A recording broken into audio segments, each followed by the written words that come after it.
Cuando investigamos sobre los países que ayudaron a la Argentina en 1982 durante su guerra contra el Reino Unido por las Islas Malvinas, es común sorprenderse por ver entre estos países a nada más y nada menos que la Unión Soviética.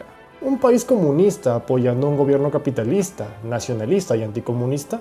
Simplemente no tiene sentido, o al menos eso parece. Muchas personas no saben de esto, por eso el día de hoy te hablaré sobre exactamente cómo, qué tan importante fue y por qué la Unión Soviética apoyó a la Argentina en la Guerra de las Malvinas. Al comienzo del conflicto, en el gobierno y la sociedad soviética, esta guerra tuvo un recibimiento ambiguo. Realmente los académicos de este país no tenían mucha información sobre el trasfondo de la reclamación de las Malvinas, por lo que muchos no podían explicarse por qué dos países burgueses y conservadores se atacarían entre sí. Las relaciones entre la Argentina y la Unión Soviética no eran precisamente buenas. Argentina condenó la invasión soviética a Afganistán y boicoteó los Juegos Olímpicos de 1980 celebrados en la URSS. Sin embargo, por motivos económicos, pues Argentina era una gran exportadora de granos a la Unión Soviética, los países mantuvieron sus relaciones diplomáticas. Además de esto, es importante mencionar que el Reino Unido era un país miembro de la OTAN, por lo tanto, un enemigo declarado de la Unión Soviética y del comunismo.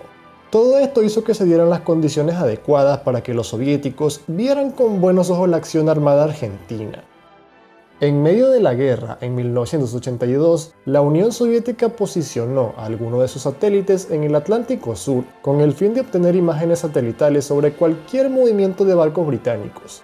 También, además de esto, frecuentemente trasladaba a su flota y a su escuadrón aéreo en Cuba hacia la África Occidental con el fin de recopilar información sobre los movimientos de las Fuerzas Armadas británicas por las islas de Ascensión, Santa Elena, entre otros. Posterior a esto, los soviéticos le entregaron todos estos documentos a los argentinos. La información provista por los soviéticos fue de mucha utilidad para la Argentina.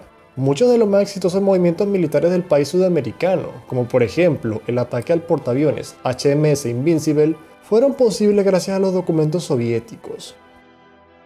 Sin embargo, el apoyo soviético no se limitó solamente al ámbito de espionaje. La Unión Soviética, en conversaciones directas con el gobierno argentino, le ofreció venderle armamento a muy buen precio. Sin embargo, ponían antes algunas condiciones. Entre estas condiciones estaba que Argentina retirase a todos sus asesores militares de Centroamérica, en donde estaban activamente apoyando la lucha anticomunista, la abstención de condenar a la Unión Soviética en cualquier votación de las Naciones Unidas, como fue el caso de la condena a la invasión de Afganistán. Se otorgaría permiso a los soviéticos para que pudieran pescar libremente en los mares australes argentinos y finalmente Argentina dejaría de apoyar a la dictadura militar de Bolivia. Sin embargo, Argentina no aceptó esta propuesta de los soviéticos, en primer lugar porque no estaban dispuestos a aceptar sus condiciones, y en segundo lugar porque sabían que si la Unión Soviética se involucraba directamente en el conflicto, los Estados Unidos también lo harían del bando británico. Ya de por sí el presidente americano Ronald Reagan, un neoconservador anticomunista, era bastante paranoico y aseguró en múltiples ocasiones, aunque sin prueba alguna, que los comunistas estaban apoyando a los argentinos. Los argentinos definitivamente no querían comenzar una tercera guerra mundial y rechazaron la intervención soviética.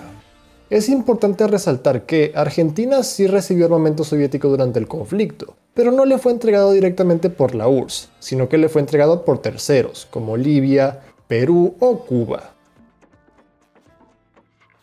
Si el video te gustó, por favor, dale like y suscríbete. Comparte este video con tus amigos y hasta la próxima.